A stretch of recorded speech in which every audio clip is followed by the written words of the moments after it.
Igice cya 21 Kizito Mihigo yacyise guhatira abantu kwemera icyaha no gusaba imbabazi, uburyo bwamamaye bukoreshwa na FPR. Muri gereza nkuru ya Kigali abagororwa benshi bameneraga amabanga yabo. Abaregwa jenoside, ibyaha bya politiki cyangwa ibyaha bisanzwe, benshi bambwiraga uburyo bemeye ibyaha batakoze kugira ngo bakize amagara yabo. Ntanze nk'urugero, uwitwa Murinda Jean Bosco wakatiwe gufungwa burundu kubera jenoside yambwiye uburyo yafashwe mu mwaka w'1994 afashwe n'ingabo za FPR ari kumwe n'itsinda rinini ry'abahutu b'i Kigali. Bajyanywe n'ikamyo mu kigo cya gisirikare cy'abarinda perezida, hanyuma benshi muri bo bicirwaho.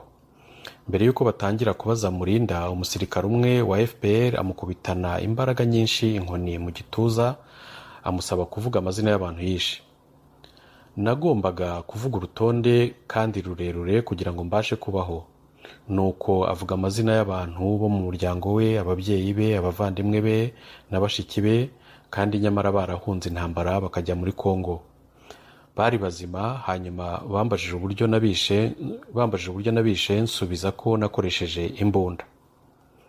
Niko kumubaza nti, ni ukuvuga ngo wari uzi gukoresha imbunda?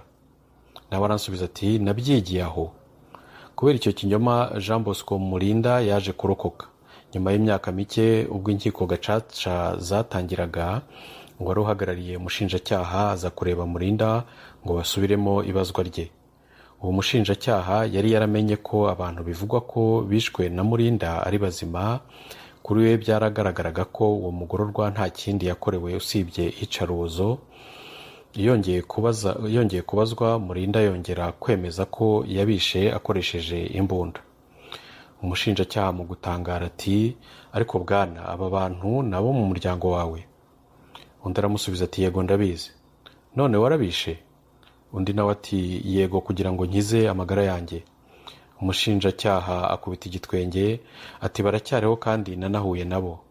Naho bwana Murinda ati, baba barazutse se? Ajijisha ngo yerekane ko atunguwe n'iyo nkuru. Ibyo nyamara ntibyabujije inkiko gacaca kumukatira burundu. Murinda yasabye ko urubanza rusubirwamo, ariko magingo yanandika iyi nkuru ubutabera ntacyo burasubiza isaba rye. Muri raporo yasohotse tariki ya 10 z'ukwezi k'Ukwakira umwaka w'2017 yiswe Turagutegeka kwemera, umuryango utegamiye kuri leta Human Rights Watch wasobanuye mu buryo burambuye iyicarubozo rikorerwa abaturage mu bigo bya gisirikare by'u Rwanda kugira ngo babakuremo kwemera ibyaha. Iyo Jean Bosco Murinda aza kuba umuntu uzwi muri politiki, ubutegetsi bwashoboraga ahari gukoresha ibyaha yemeye bukabishyira hanze mu binyamakuru kugira ngo bemeze isi ibyaha bye muri jenoside. Igice cya 22 Kizito Mihigo yacyise Peter Dahlin. Mu gihe nari maze imyaka 2 mfungiye muri gereza nkuru ya Kigali ku ya 21 Mutarama mwaka w'2016, naje kumenya inkuru yantangaje ya Peter Dahlin. Ibyamubayeho byanteye amatsiko cyane kuko bijya gusa n'ibyanjye. Uwo mugabo uvuka muri Suwede akaba ari impirimbanyi y'uburenganzira bwa muntu yakoreraga mu Bushinwa mu gihe cy'imyaka myinshi. Yaje kugira atya arazimira hafi iminsi 20. Hanyuma aza kwerekanwa kuri televiziyo y'igihugu y'Ubushinwa yemera ibyaha kandi yasaba imbabazi igihugu. Bituma menya rero ko ibyo atari umwihariko w'u Rwanda gusa.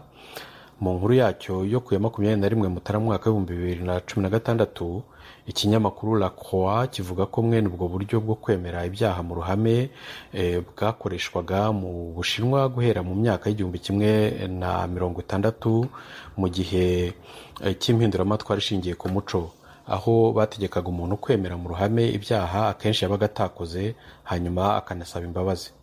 Ikinyamakuru kigakomeza gishimangira ko Peter Dahlin atari uwa mbere ukorewe ibyo mu Bushinwa, kuko icyumweru kimwe mbere y'uko yemerera mu ruhame ibyaha bye, umugabo w'ikirangirire ufite inzu y'ubwanditsi ufite inkomoko muri Suwede witwa Gui Minhai nawe yasogongejwe kuri uko kwirega kuri televiziyo y'igihugu ari mu marira menshi. Imiryango nka Reporters Sans Frontières yagaragaje ko yababajwe cyane n'iyo mikorere iteye isoni yo guhatira abantu kwemera icyaha.